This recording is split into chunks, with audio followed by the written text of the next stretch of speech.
All right. Well, we have 2 more classes. And this is day 2 of trying to grapple with the recent big breakthrough in projection theory. So this is Sharp Projection Theorems, part 2. And in part 2, we're going to talk about the AD regular case. So let's first remember our goal and remember what is the AD regular case. OK. So our goal is the Furstenberg set conjecture, which is a theorem of Orponen and Shmerkin, ren and wang. It says if E contained in R2 is a delta TC set, and then for every point in E, there are a bunch of delta tubes going through it. So T sub x is a set of delta tubes through x. And the directions, if you like, of this set of delta tubes is a delta SC set.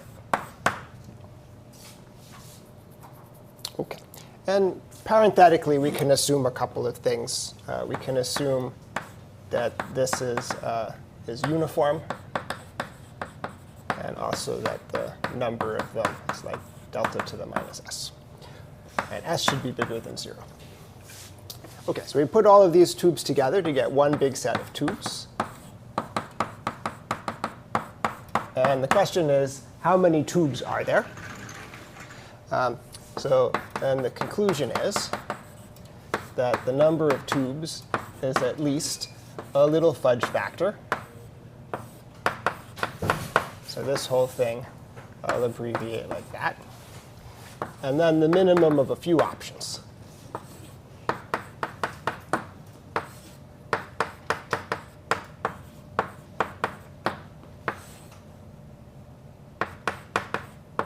Which we'll call option A, option B, and option C. OK, and these exponents are hard to remember, but I would prefer to remember for everyone to think of them in terms of 3 different scenarios. So option A, that corresponds to the, I call it the stars scenario. Have a bunch of points, and through each you have a bunch of tubes, and they're just unrelated to each other. Option B is more intricate. It's the integer grid scenario. And option C is a kind of random scenario. So E is arbitrary, and T is random.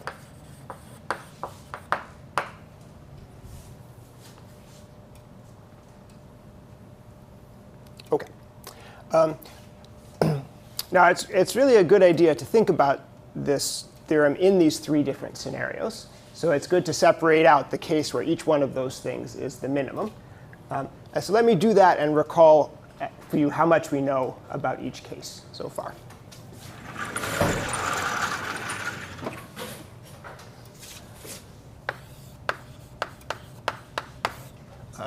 And I said something about this last time, but what I said wasn't the best thing to say, so I wanted to do it again and get it right. All right, so there's the case where A is the minimum option. And if you do a little algebra, that corresponds to S being at least as big as T. And in this case, so if S is at least as big as T, then the theorem is true. So Furstenberg is true. And it follows just by double counting. So we did it very early in the course, like on the second day. OK. Then I'll come back to B, which is the most interesting. C is the minimal. If you do a little algebra, it's if S plus T is at least 2. And in this whole range, where S plus T is at least 2, the theorem is also true. And it's true by the Fourier method.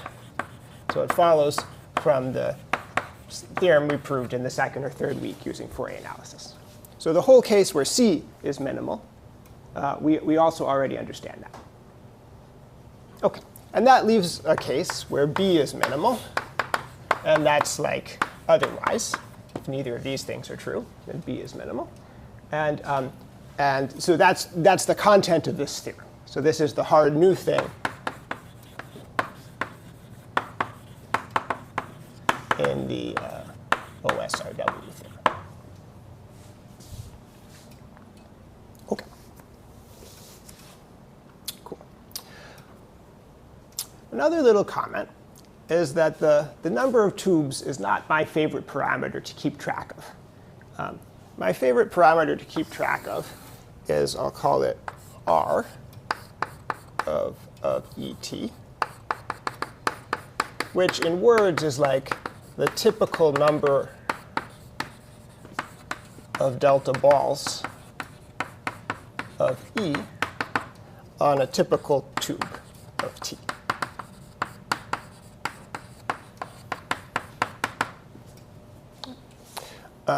So let's make a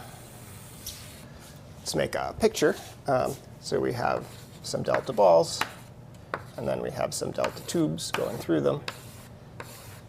And in an interesting scenario, each tube will have many balls in it, and R is this number of balls in a tube. Okay. So algebraically, by double counting, number of balls in a tube would be the number of points times the number of tubes going through a point divided by the number of tubes. So that would be the algebraic definition of R. And then it's easy to convert bounds for T into bounds for R. So our theorem is equivalent to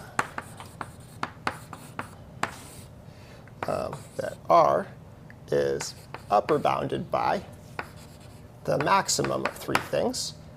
Scenario 1 is A. So in scenario 1, the number of balls per tube is 1, which is always easy to arrange. B, you have to do a little computation. It works out to this. I don't really care what the exponent, it's not important what the exponents are. And C is delta to the negative t plus 1. OK, and this delta to the negative t plus 1 has a nice interpretation, which might clarify a little bit what we mean by this random case.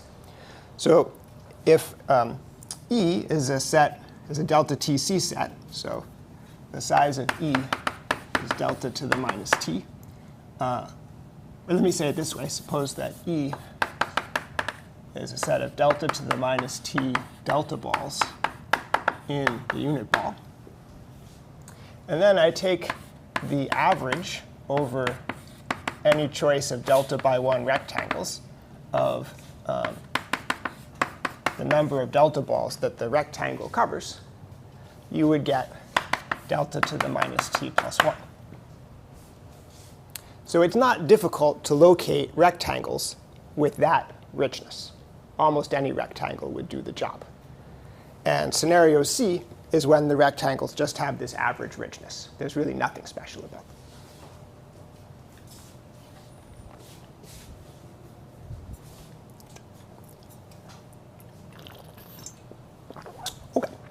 So next, let's remember, so their goal today is to talk about the AD regular case. So let's remember what is the AD regular case.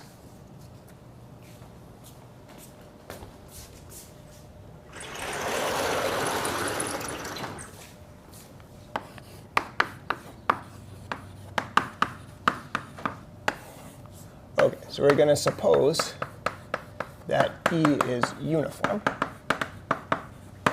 So that means that our delta is some capital delta to the m, or m is a large number. And the uniformity is that if I take E and I intersect it with a cube of side length delta to the j, and I ask about its delta to the j plus 1 covering number, that's around some beta j for all the dyadic q delta j that intersect E.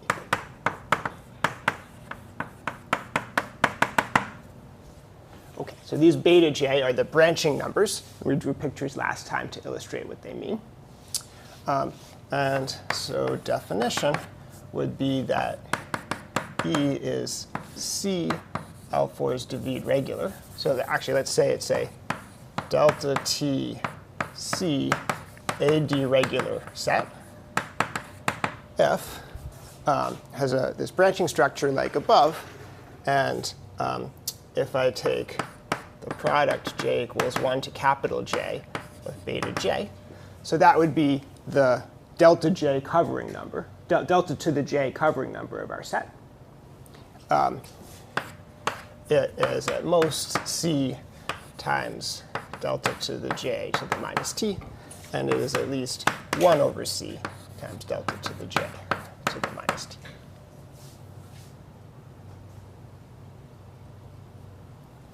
Okay. Cool.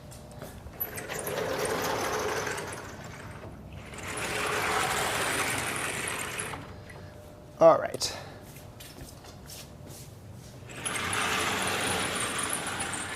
So let's label all these hypotheses in our theorem by H, our hypotheses. And what we'd like to understand is, given these hypotheses, how big could R be? And for today, we're going to talk about the A deregular case. So let's give that a name. So R AD of ST delta C, that is the maximum over E and T obey our hypotheses, and E is delta TC a deregular of R of E and T. How big could it be in this case? Right. OK, there's really a mouthful of parameters, so let me just say, to reduce a little bit, for today we'll have C equals 1. So that means it's really a deregular. And everything we say actually will work for small c that are bigger than 1. That will allow us to not write the letter c. And then s and t will not be changing through our argument, so I won't write them every time. So now I'll just abbreviate it as RAD of delta. OK.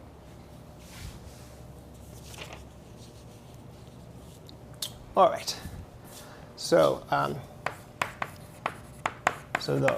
theorem that Orponen and Shmerkin proved is that they proved this thing in the AD case. So RAD ST delta is indeed bounded by that.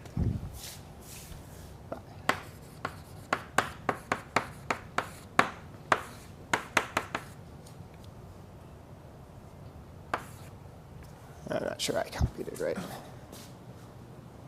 Got the minus signs wrong.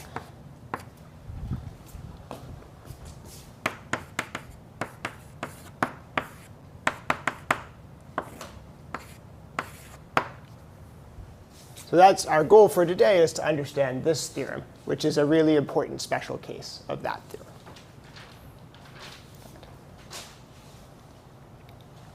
Cool. So it's clearly a special case of that theorem. And at first, it might seem like a very special case, because these branching function, basically, there's a huge range of what the branching function could be. And A deregular is just one particular choice in this huge range.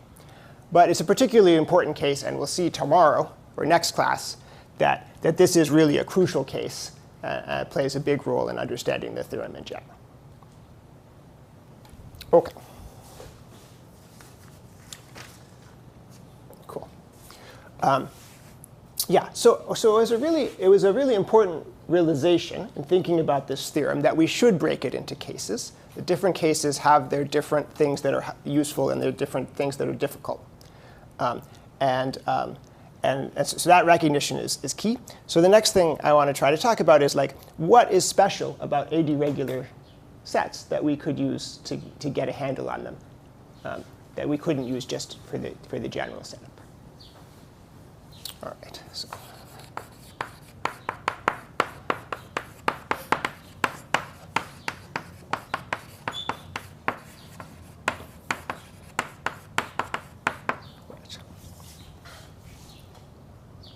OK, so this proof is quite difficult. So we won't do all of it, but I would like to share some key ideas about it, which I think are really cool and are like sort of worth taking with you away from this class. All right.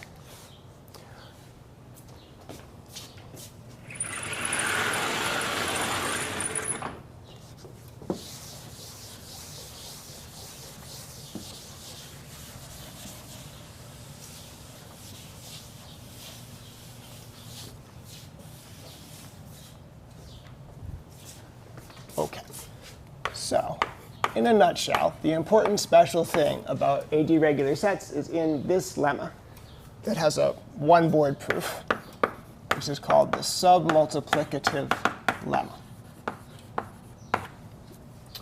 Okay, so it says that RAD of delta, let me put it this way, if delta is delta 1 times delta 2, then RAD of delta is bounded by, and with a little bit of fudge, RAD of delta 1 times RAD of delta 2. It is submultiplicative. OK.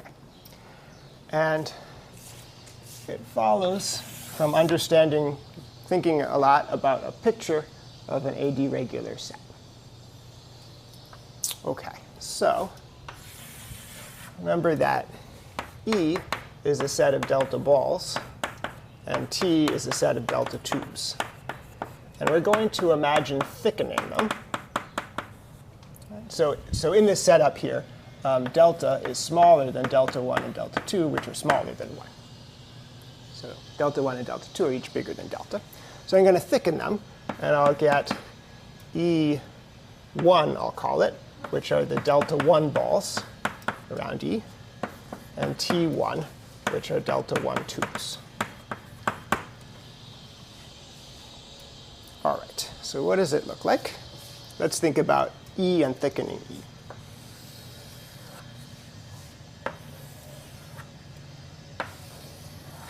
So here is E1, is this bunch of circles. Each circle has radius delta 1. And inside of those circles, there are some delta balls.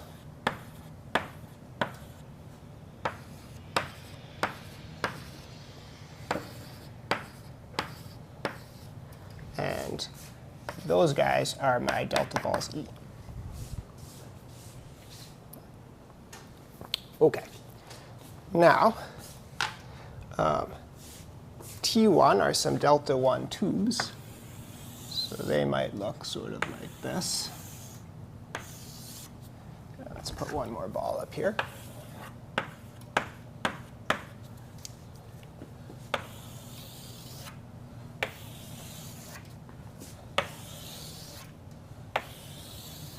That looks like that. So those are my fat tubes, T1.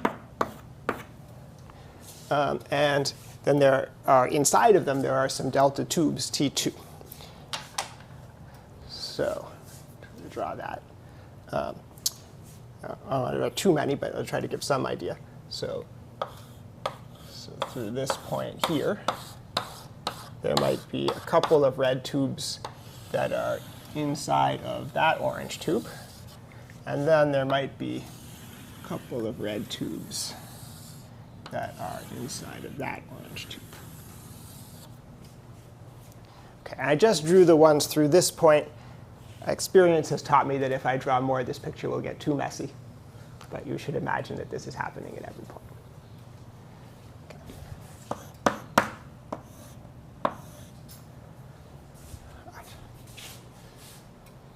OK, so first observation is that E1 and T1 obey the hypotheses of our theorem. Because actually, if you take a delta T set of balls and you thicken them up to radius delta 1, you get a delta 1T set of balls, at least if it's uniform. And if you look at who's going through this point, we have a delta S set of directions leaving that point. And if you thicken them up a little bit, you get the directions corresponding to the orange tubes. And that will be a delta 1 S set of directions.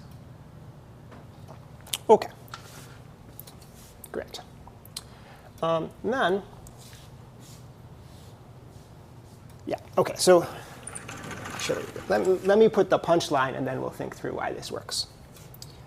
So RAD delta, that's the number of white balls in a red tube. But that's bounded by the number of delta 1 balls in a delta 1 tube. Right, so I look in this orange tube, I see how many of these balls there are, times the number of delta balls in a delta tube within one delta 1 ball.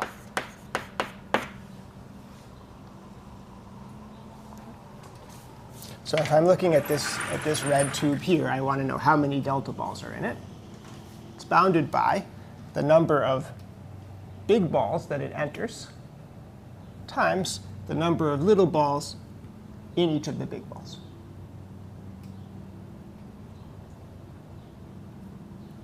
OK. So we'd like to relate these two things to our problem at a coarser scale.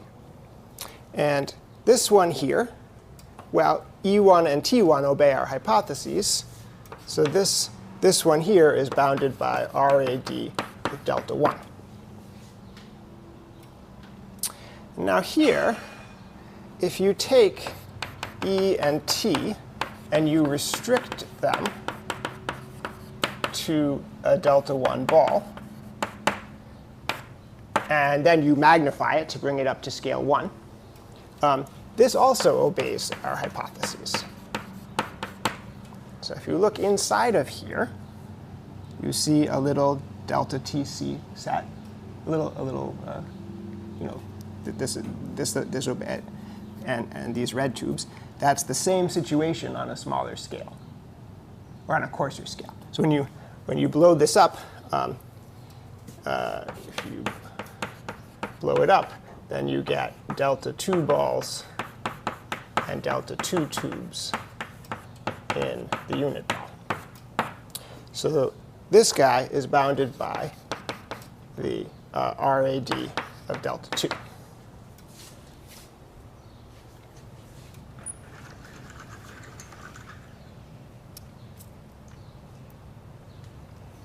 OK, I'm going to call this claim 1 and claim 2. All right. So this picture is perhaps the most important thing to take away from this proof and this class. So take a moment and see if you have questions about this proof.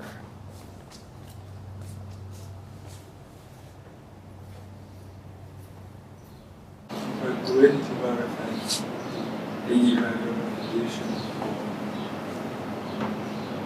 It's enlarged. Yeah, OK. So the question is, do we need to check that everything is AD regular? Yeah, OK. So let me add to these claims. And then if we want to, we'll prove, we can add details to the proof of these claims. E1 and T1 obey the hypotheses, and they're AD regular. And we need that this blow up here obeys the hypotheses, and it's AD regular. And if you believe those two things, then you just plug in and you get that.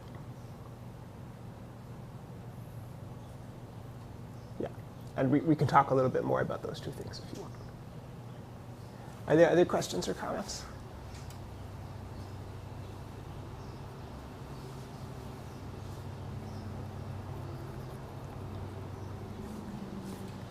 OK, so I'll probably add a little more, but actually I wanted to ask you all a question.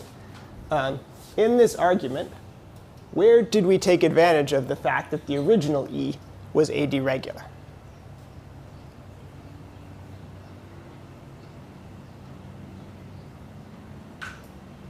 Yeah, Jonathan. Is it like picking one delta 1 ball and magnifying it? Yeah, so it's related to when we picked this one delta 1 ball and magnified it. Yeah. So, okay, so let's talk about 1 and 2 a little more carefully.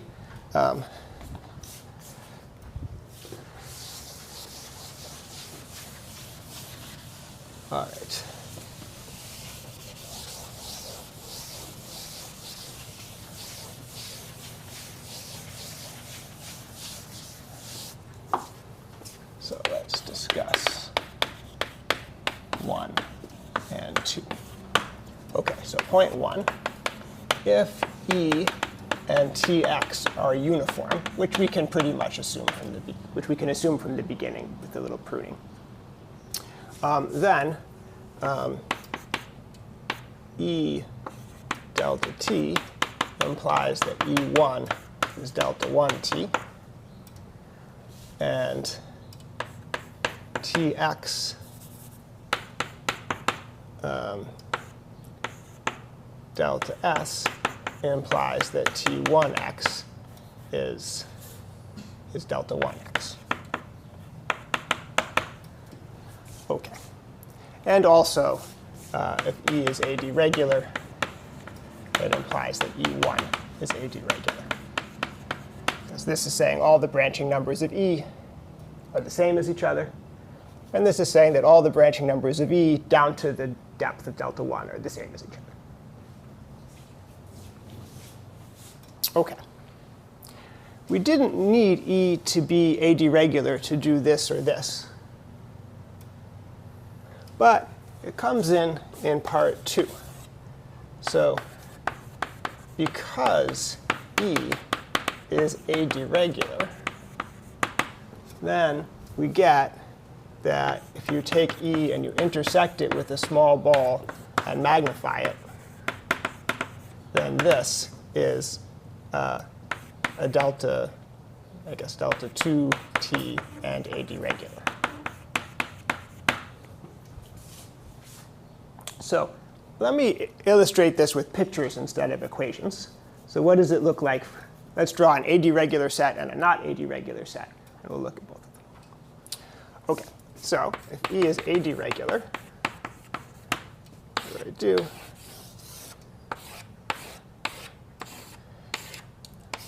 I pick, say, 4 of them.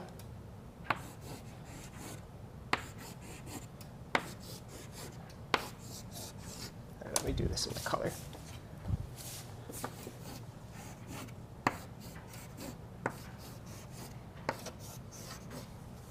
OK. Then for each one that I picked, I subdivide it.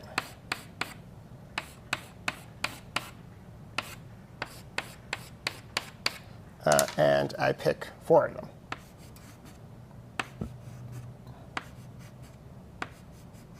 OK, I'll stop drawing. You get the idea, right? OK, now this is a self-similar construction. If I take this thing in here and I blow it up, it's just like what I started with. So it will be AD regular, and it will be, in particular, a delta. It will be a delta t set for the appropriate delta. OK, what would it look like if E was not AD regular? Well,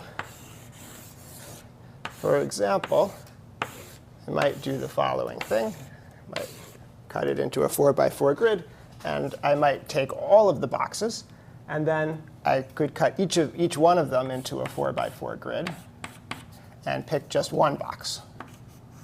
So this was the well-spaced example that we drew last time.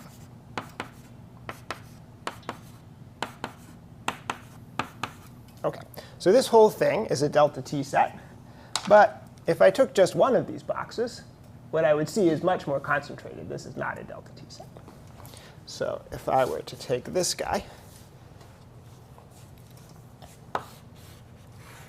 and take it out here and magnify it, then inside of here I would just see this. This here is a blank t set, but this here is not a blank t set. Whereas in the AD regular case, if I were to take one of these and bring it out and magnify it, then what I would see in here would be very similar to the original set. This is similar to E. So this here is a blank t set, and it's AD regular. And that thing in there is still a blank t set, and it's still AD regular. Okay. So this is the special feature of AD regular. The word regular refers to the fact that all the different scales look the same. And so when we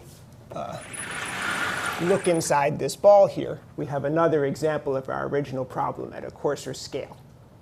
And that feeds into an inductive argument. And we can say, for example, we can say this submultiplicative lemma. Yeah. For the first inequality over there, do you need some sort of uniformity on the number of delta balls per 2? Because RAD is like the average, and you're saying something like the average is less than equal to the product of the averages? Yeah, that's right. That's right. Yes, that is a good point. OK, so the comment is that RAD was defined as an average number of delta tubes per delta ball. And here I was pretending that all the tubes are average. So let's call this a proof sketch. You do need some uniformity. If you think back to the original setting, you have this set E, and then you draw all these tubes. You can sort them by how many delta tubes are in each one. And you take the category that has the most delta tubes. And that will still, you can work with that. So you can do it. You're correct. We have to uniformize it. And it is possible to uniformize it. OK, so let me scribe that. So can do some uniformizing. So all tubes have the same number of balls.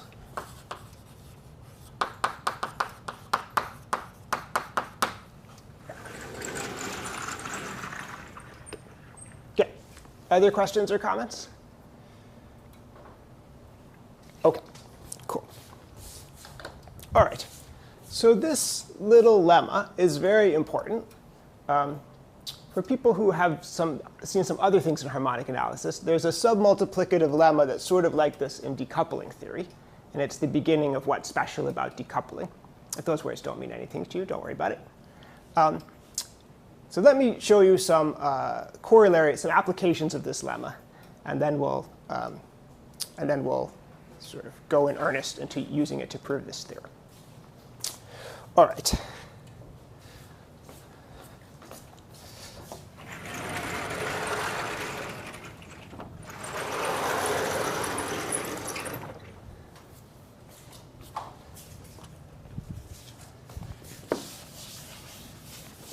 So the first application is sort of tongue-in-cheek, but also I think it's philosophically important.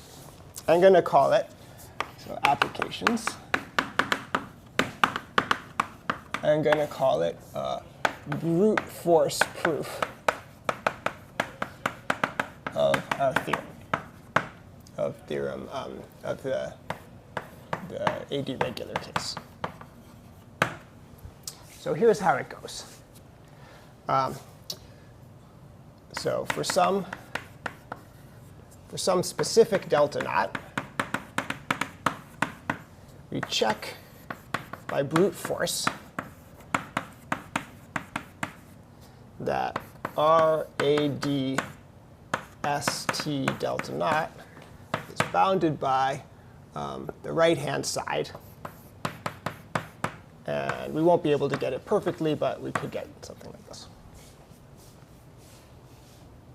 OK, so how could you do this? Once you fix a particular delta naught, like 1 over a million, there are really only finitely many different ways you could arrange the delta balls.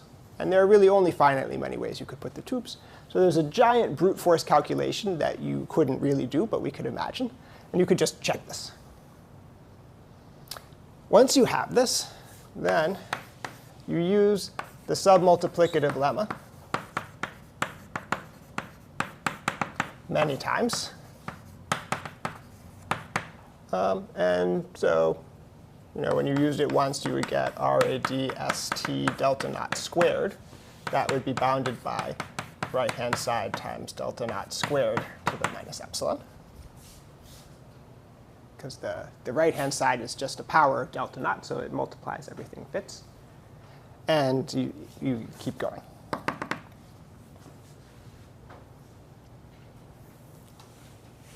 OK. So of course, this brute force computation is so large that it's out of the question to do it even with a supercomputer, et cetera. Nevertheless, it is worth noticing that this very difficult theorem has a one blackboard proof up to a brute force computation, up to a finite computation. most difficult theorems in math, it's not obvious how to reduce to a finite computation. I wouldn't say this is obvious either, but for most difficult theorems in math, there's not a half-page argument to reduce it to a finite computation. For this one, there is. But it shows that this is quite important.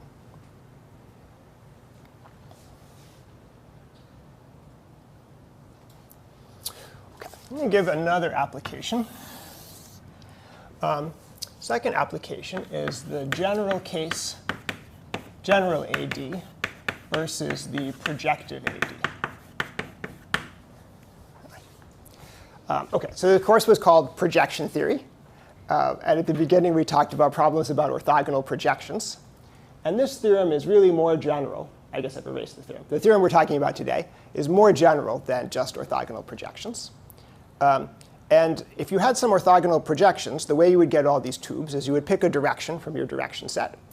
And then you would get a bunch of tubes in that direction that cover your set.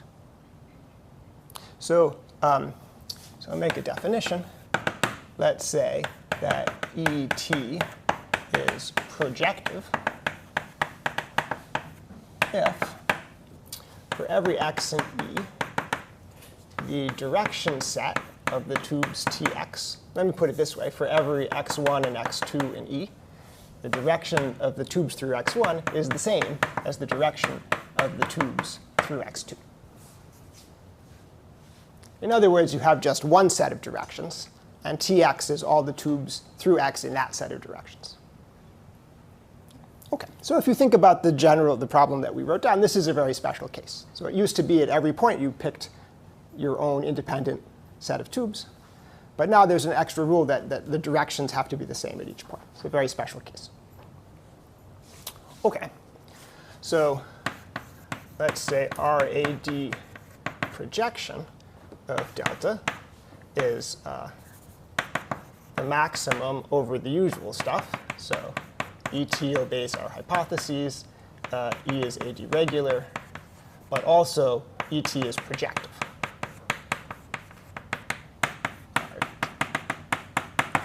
All right.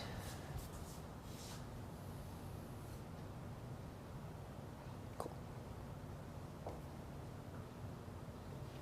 So in general, we're taking a maximum, and this is a restricted maximum. So we clearly have that RAD projective is smaller than RAD. More cases. But it turns out that they're basically equal to each other. So let's make that a lemma. So RAD of delta is less than, here there are some fudge factors. So I'll write something like this, C epsilon delta to the minus epsilon. Actually, I don't quite say that. That's true, but let me just say something different. OK, so here's a cool observation based on that diagram and that proof. So notice that in the submultiplicative lemma, if delta 1 equals delta 2 equals square root of delta, then the inner, the small ball problems are all projective.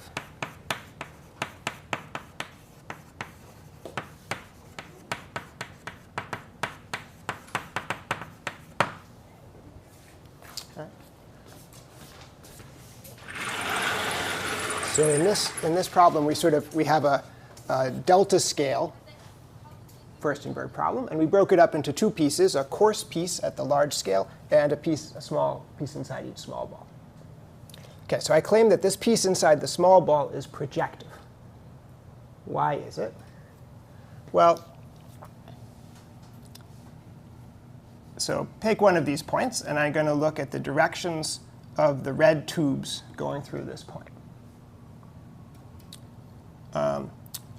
Now, I'm working in this small ball, so I can only distinguish them up to an angle of square root of delta. So what directions will they be? They'll be the directions of these orange tubes going out through here. So there could well be two long red tubes going through here that are in the same orange tube. But inside of this small ball, they'll just be on top of each other. I won't see any difference between them. So the directions that I'll see within the small ball, they just correspond to these orange tubes. And if I look at different guys inside the small ball, I have the same set of orange tubes. OK. So that gives me an inequality. RAD delta is bounded by RAD delta to the half times RAD projective delta to the 1/2. Yeah. Oh, sorry, right. I thought that you were writing projective work, but just. Right. Only the inner one is projective. The outer one is arbitrary. However, we can repeat this. So now that's bounded by RAD delta to the quarter, RAD projective delta to the quarter, RAD projective delta to the half. And now you can keep going. OK, so you do this many times. There'll be a teeny appendix left here that still has no projective on it.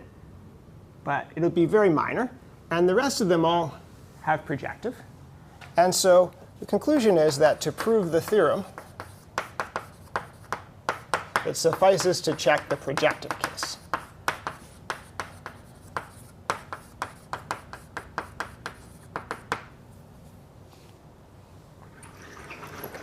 So that's a cute application of being submultiplicative.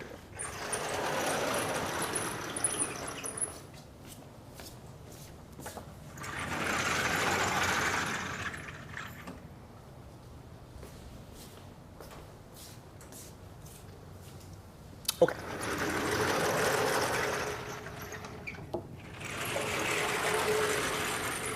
So those are a couple of cute applications of this lemma. Yeah. Is that like extra RAD delta to the kind of 1 over epsilon, kind of where the delta to the epsilon kind of error term or is there kind of additional thing as well? There are several places where we might incur a delta to the epsilon in the final thing, and this is one of them. OK. So let's say something big picture about trying to prove this theorem. So we were saying yesterday that for a while in this subject, there were only epsilon improvements on some classical things. And what was very striking to me is to go from just making epsilon improvements to proving the Sharp theorem. And while Pablo Shmerkin was visiting, I talked with him a lot about all this stuff. And he said to me something one day that really stuck with me. He said, sort of philosophically, that here's how I would like to put it. That in order to prove this theorem, what we need to do is make an epsilon improvement on the submultiplicative lemma. So let me write that down, because I think it's worth taking with you out of this class. So, philosophy.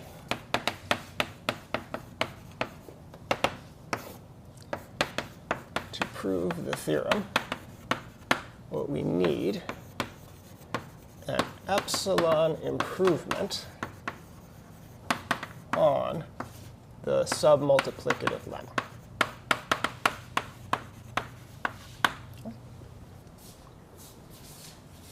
OK. So in other words, we'd like to say either one possibility is that RAD square root of delta already obeys the bound. OK. Well, then we're happy. And by the submultiplicative lemma, RAD of delta also will obey the bound. So we'll be happy. Or we have, so I'll write down the submultiplicative lemma.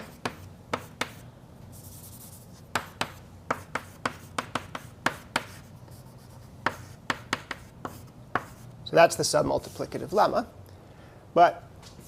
Or we have not this lemma, but a little tiny improvement on it.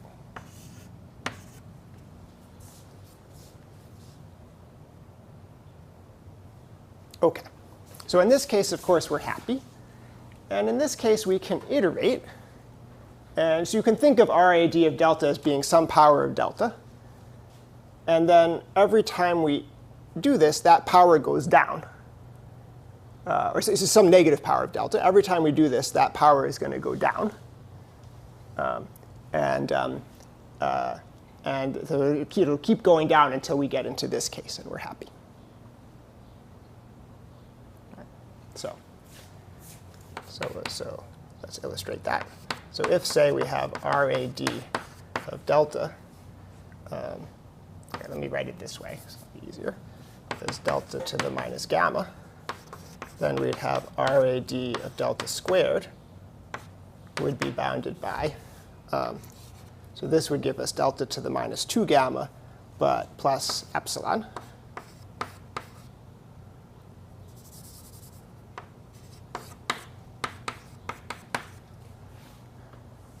Then we would do this again.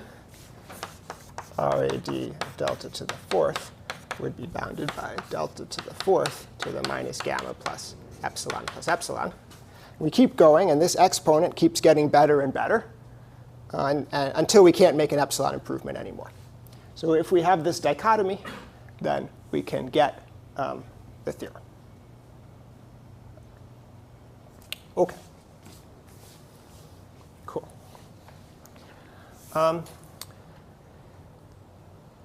All right. So then you might reflect, well, why is it easier to make an epsilon improvement kind of theorem than it is to prove a really sharp bound straight out? Well, there's a thought process for that. If we already have a result, and then we want to make an epsilon improvement, then we say to ourselves, what would it look like if the result we have is sharp? And maybe there's a lot of specific things that have to happen for the result we have to be sharp. So we get a lot of structure. And then we have to get a contradiction, and that shows you can do just a little bit better. So that's why an epsilon improvement result is easier than just getting a great bound straight away. And when if we go back to Bergand's projection theorem and we tried to make an epsilon improvement in a projection theorem, well, we didn't say this at the time, but it might have been good to say, what would it be like? What would it mean if the bound we have so far is sharp? It would mean we have this structure and that structure, and eventually we have this subset that is almost closed under addition and almost closed under multiplication. OK. So the idea is we are going to try to do the same thing. We're going to think about what would it mean if the submultiplicative lemma was sharp. And we're going to see that it just means the set has to have a lot of structure. And eventually we'll get down, maybe not today, but eventually Orponen and Shmerkin got down to the structures, got down to the Bergand projection theorem, and got a contradiction. OK. OK, so let's talk about what would it mean if the submultiplicative lemma is sharp.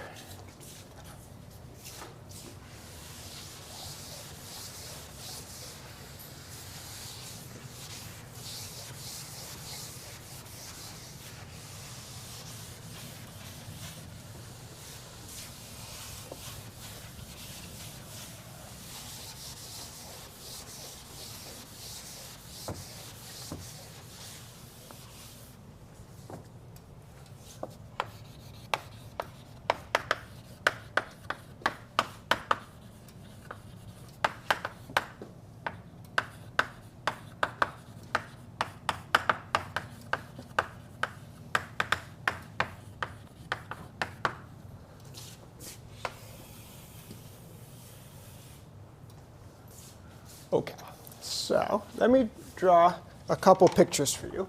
And one of the pictures corresponds to the submultiplicative lemma is sharp, and in the other one it's not.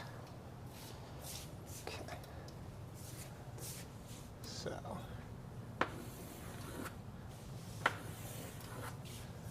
So we'll have some fat balls in a fat tube.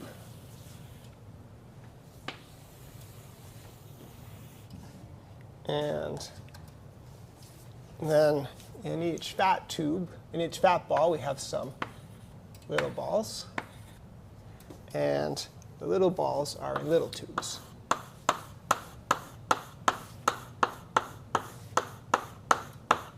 So there's a typical little tube. And OK, in each of these balls, there are some, each of these fat balls, there are some little balls.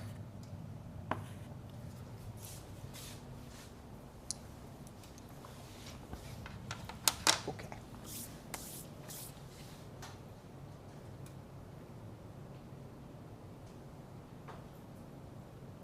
So in the scenario in this picture, would the submultiplicative lemma be sharp or not sharp? All right, stand next to the picture. In this picture, would the submultiplicative lemma be sharp or not sharp? I don't think it's sharp because there's just one tube for the kind of coarser scale. There could be several tubes for the fine scale. OK, so let me clarify what this is a picture of. So there are many coarse scale tubes, but I just drew one of them. And I'm just drawing what's happening inside of one of them. So inside of that one coarse tube, this is what we see. Based on this is the... So there's only one fine scale tube? There could be more fine scale tubes, but this is a typical one. Yes, there are many orange tubes and many red tubes. But I'm drawing only one of each to to focus our attention.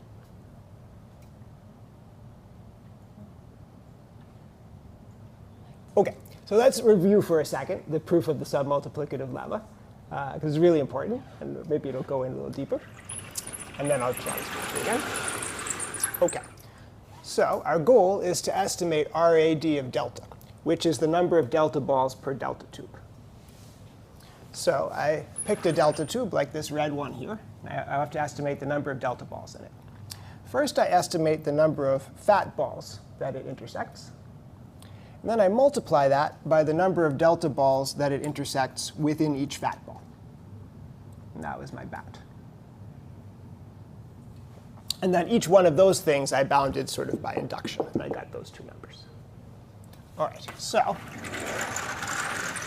if I take a particular fat tube and inside of it a particular thin tube, and I see this, would that argument be sharp? Right. OK, so the suggestion is that this is not sharp because inside of this red tube, most of the fat balls are contributed nothing. And only this one fat ball is contributing. And it would be sharp if the number of delta balls in the fat ball was the number of delta balls in the delta tube was the number of fat balls times the number of delta balls in one of them.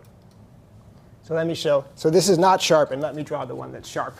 You'll see the difference. This is not sharp.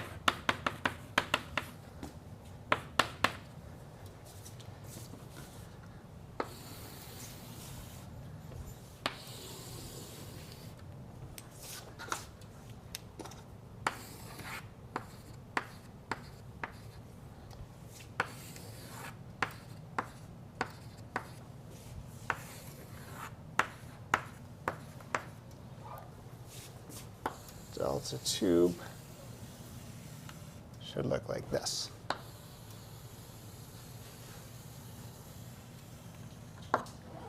Right? So the delta tube should intersect a bunch of fat balls. It should intersect that many fat balls, as many as possible. And inside each one of them, it should intersect a lot of delta balls, as many as possible. That's what it takes for the submultiplicative lemma to be sharp. So it should look like this. So this is sharp.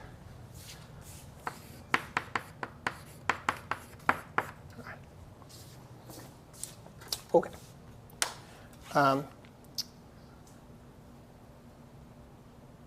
Cool. And this is a kind of striking picture.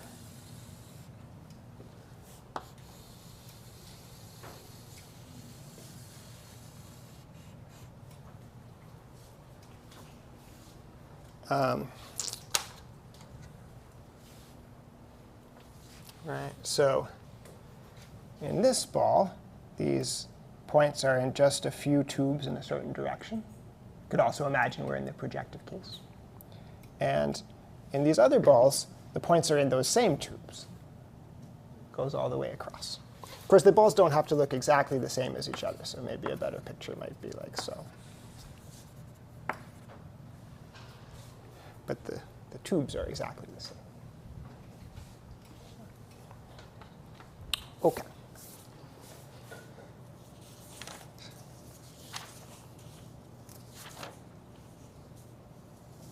OK.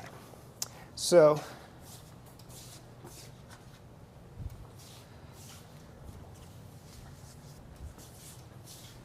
let me pause. I'm going to erase a little bit to make some space around here.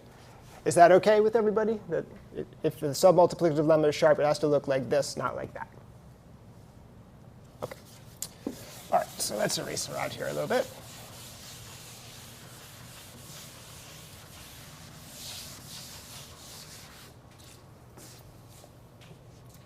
OK. So we already reduced to the projective case. So let's say D is the set of directions, which is the same everywhere of our projections. And so D is a delta S set in the circle. And here I have fixed a typical fat tube. So here's a typical root delta tube.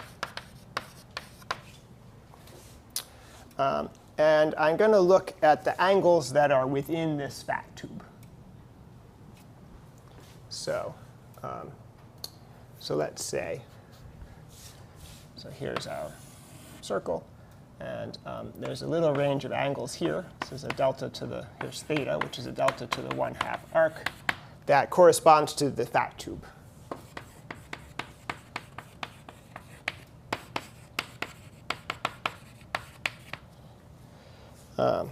OK.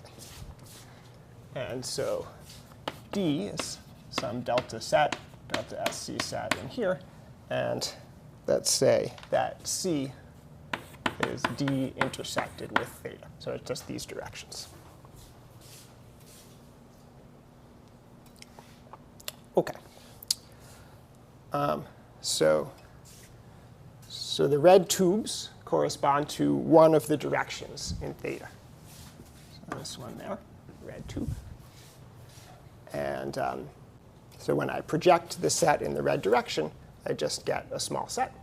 But it's not just the red direction. I could draw some other directions inside of the tube also. Let me do one more. I'll take here a blue direction inside of here. So I draw the tubes in the blue direction. What would it look like? I think I need to make this picture come out nicely. I need to add a few more points. And then, so that'd be one more red tube. Oops. And now I'll draw a typical blue tube. The blue tube also manages to intersect our points a lot. So it should look sort of like this. Okay. I don't think I can draw anymore without making a complete mess. But get the idea. So the blue tube passes through all these balls also. And each time the blue tube passes through a ball, it manages to line up with one of the red tubes. All right. OK. So we have a kind of special situation here with a product structure. So what is our set? So let's say over here, these dots, this is the projection in the red direction. Let's call this A. And then down here, we can make a set that illustrates where the fat balls are in the fat tube. Let's call that B. And so what we see is that for every C in C, the projection in the C direction, or I'll write it this way, A plus CB, that's the projection in the C direction, is not much bigger than A. So the projection in every one of these directions is small. They're all about the same as each other. A was the projection in the red direction.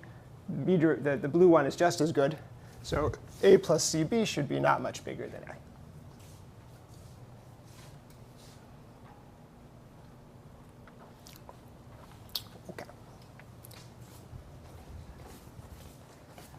Okay, so let me summarize what we have seen here.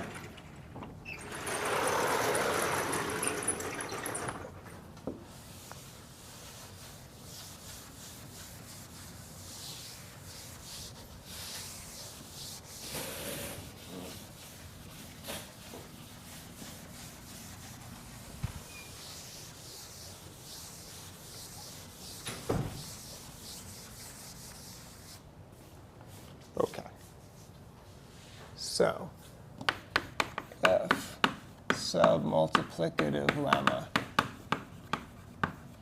is sharp, then we get sets A and B and C, which are subsets of real numbers. And in the main case,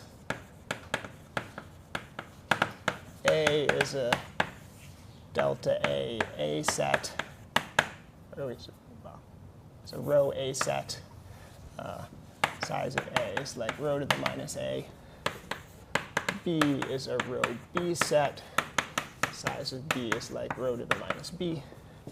C is a row C set, size of C is like rho to the minus C. And for every C in C, A plus CB is not very much bigger than A.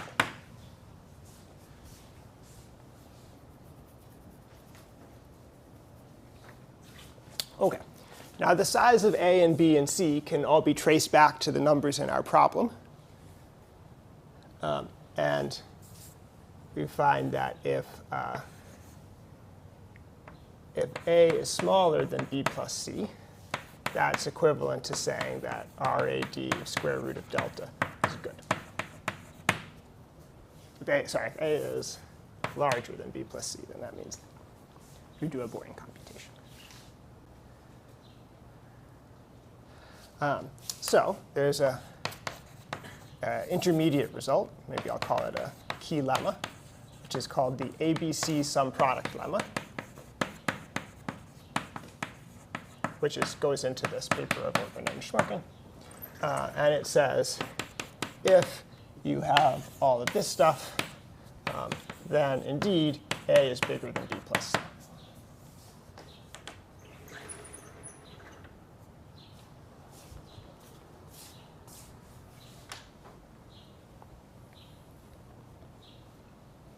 Okay, so good means that it obeys the theorem.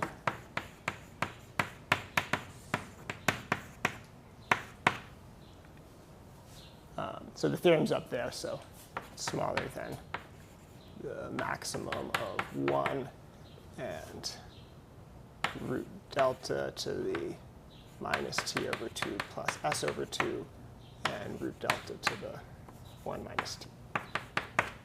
So if that's the case, we're happy. And otherwise, yeah, OK. Right. OK, so let's go back to our general strategy, our big picture strategy. We'd like to prove this theorem, that RAD of delta is always smaller than that. And we consider the submultiplicative lemma. It doesn't give us the theorem yet, but it's an important tool. And we'd like to say,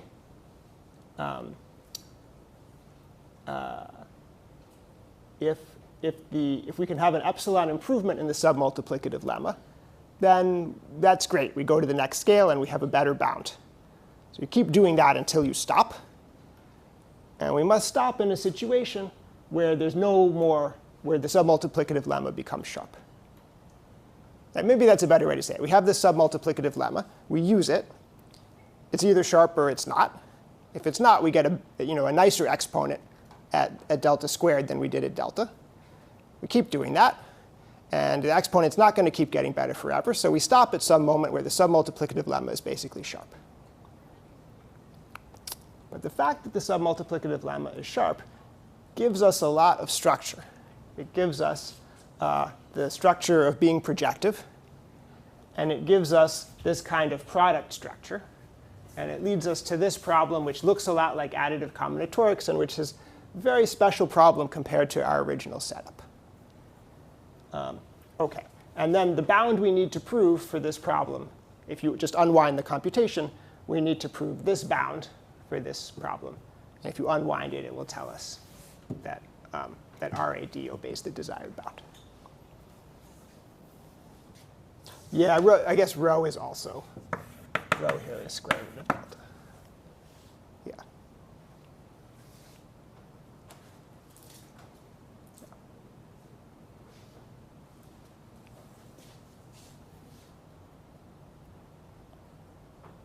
OK. OK. So this situation is now a lot more structured than what we started with. And it looks reminiscent of additive combinatorics, maybe of Brigand projection theorem, and so on.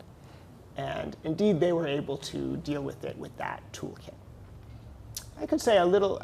I don't want to write too many equations, so I won't say the whole thing. I could say a little bit about it. But I think that what we've done so far is what I feel is most worth remembering about the proof of this theorem. So let's pause here and see if people have any questions or comments about it.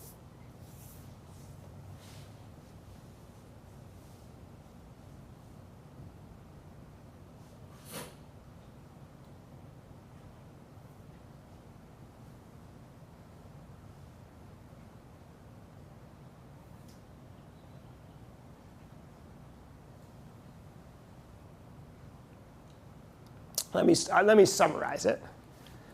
So the AD regular case is special because all the scales are related to each other. And so we can break it up into problems at different scales and put them together. And by doing that, we get problems that are somewhat nicer. So first of all, if we look at the problem in a small ball instead of the original problem, it becomes nicer because the directions through any point are the same.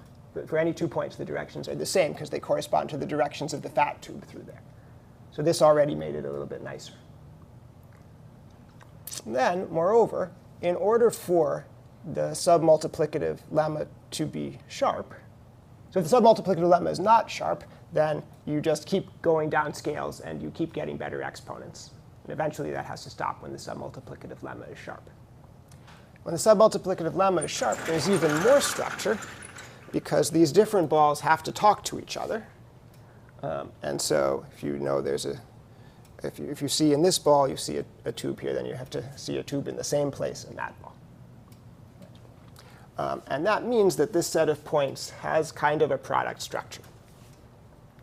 And in particular, what's literally true is that if you take these, well, it's not, anyway. So if you take the set of red tubes in this ball, and then in this ball, and then in this ball, that is a product, which is very helpful. OK. Cool. So the AD regular case allows us to restrict to a situation which has a lot more structure. And it restricts to this lemma about projections of a product set. OK. Yeah. So in the argument, like, can continue sort of until the submultiplicative lemma is sharp. How do you know that kind of sharpness corresponds to kind of the sort of delta to the epsilon factor rather than just kind of something much smaller? Because it seems like I don't understand how to kind of get a quantitative bound out of kind of the sort of more qualitative proof by contradiction argument. Yeah. OK. So this question is about keeping track of the small parameters. So every time I apply the submultiplicative lemma, I was using the word sharp or not sharp. But of course, there's some kind of a gray zone, and I have to decide where I'm going to cut. What am I going to consider to be sharp and what is not sharp? Then in this analysis,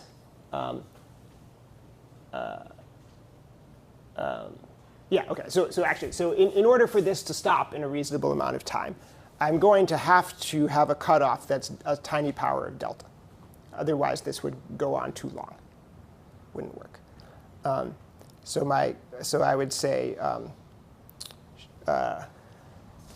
so what would the definition of sharp be? We'll keep that.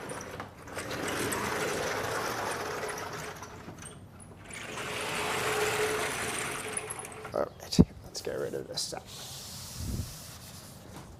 So we're gonna use the submultiplicative lemma repeatedly.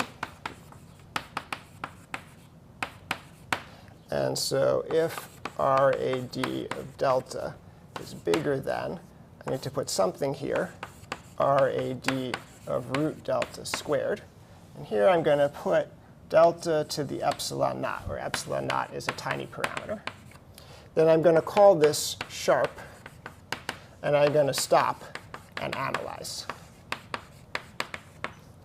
And the other possibility is that RAD of delta is less than delta to the epsilon naught, RAD of root delta squared. And here I'm making progress, so I'll keep going. So this is the not sharp case. So now I'll keep going. OK.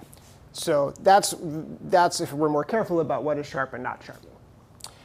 All right. So here, if I keep going every time I make a definite amount of progress, and so this actually cannot keep going forever because eventually the exponents would be negative instead of positive. So it will stop, so we will end up here. Once we end up here, we have to analyze the sharp case. And we do have to remember it wasn't perfectly sharp, but we had a fudge factor of a tiny power of delta. And that complicates all the pictures that we have drawn. So in this picture here, this tube goes through many fat tubes. It doesn't have to have many delta balls in all of them. It has to have many delta balls in a fraction like delta to the epsilon naught fraction of them. It makes the picture a little bit more complicated. And actually, because of that, in this theorem, if we're honest, it's a little bit more complicated. It's not, so it's, this would actually be pi c of x, where x is a subset of A cross B, and it's like a delta to the epsilon subset. So we wouldn't have to fill the whole product. We'd only have. Right. OK, so that's how we would be careful about sharp and how we would have to be more careful here. OK. Let me tell you just the first idea of the proof of this key lemma. So we have first step proof. So we have A plus CB is only a little bit bigger than A. That reminds us of Pluna-Karuja, so an appropriate version of Pluna-Karuja. Well, OK, we have this big subset X. We might want to get rid of that by doing Balog-Semrady-Gowers. So Balog-Semrady-Gowers would reduce to A prime plus CB prime smaller than A prime. We actually have all of it instead of just a big piece of it. And then Pluna-Karuja would give us, so this would be true for many C and C. And that would give us A prime plus C1b prime plus C2b prime plus C3b prime. It would still be smaller than A prime. Could get that from Pluna-Karuja. OK. And so now we're not done yet, but you sort of have the feeling that we keep using these tools from additive combinatorics, so we keep having stronger and stronger sounding information about A and B. It's more and more suspicious. OK. It definitely takes some skill and some good ideas to finish from here. But we're in a setting where the tools of additive combinatorics are quite powerful, and they're able to analyze what happens.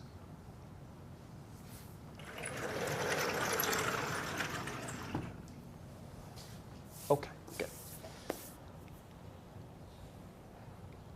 Any final questions or comments? Yeah. How do we reduce the projected case there? We reduced to the projective case at the beginning.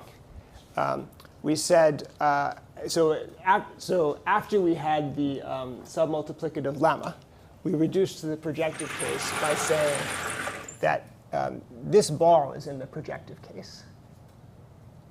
And so using that, we were able to show that it suffices to prove it for the projective case. But then how do you chain that argument for the projective case?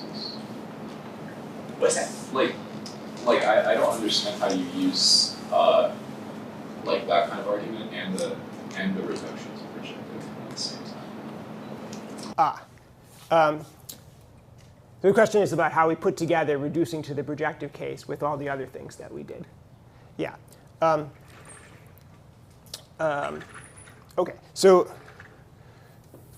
using this lemma, we had an argument that if you could prove a good bound for the projective case, then combining it with this lemma and noticing that this is projective, that then we get a good bound for the general case.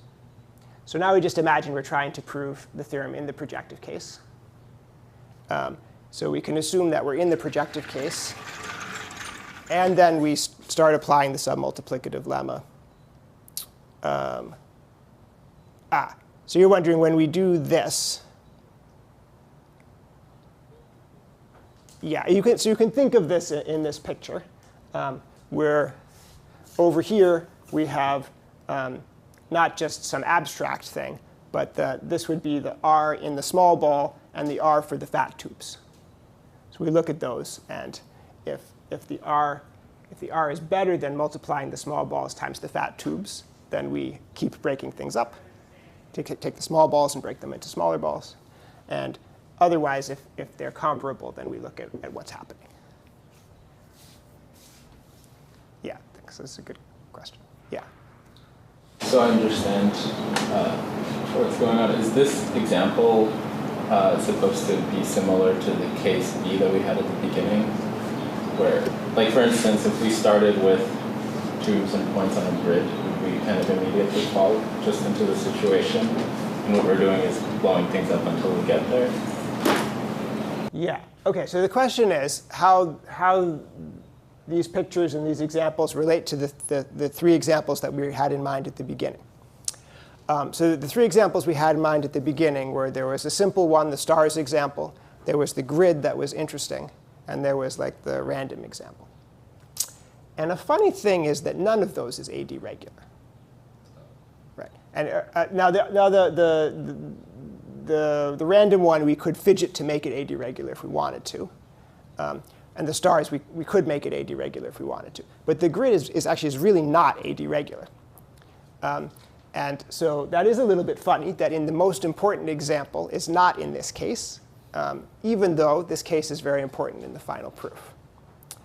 So you can't really start with the grid.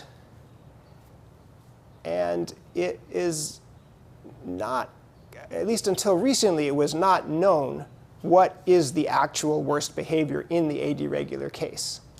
It may be that RAD is much smaller than R.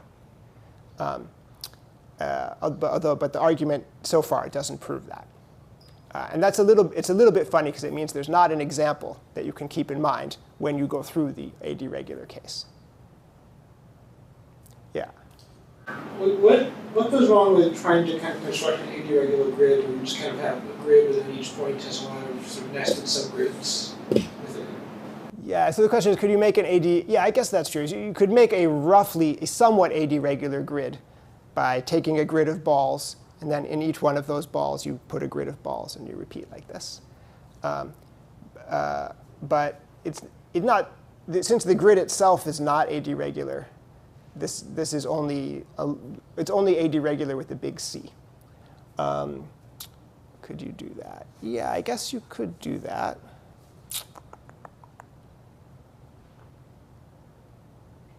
Yeah. OK, so if you could do that. And then what would happen here, the A, B, and C would be like sets of integers, except they would have this AD regular structure. So A would be like take an arithmetic progression of intervals. And in each one of them, put an arithmetic progression of smaller intervals, and so on. That's what A and B and C would look like. Like the Cantor set, Yeah, it's kind of like a Cantor. It's like a Cantor set, but in order to make the numbers come out well, you need to have a lot of intervals in an arithmetic progression in each step. Here, I'll draw it, and then I'm over, so I'm going to stop. So the example is, for a big line, you make an arithmetic progression with a lot of intervals.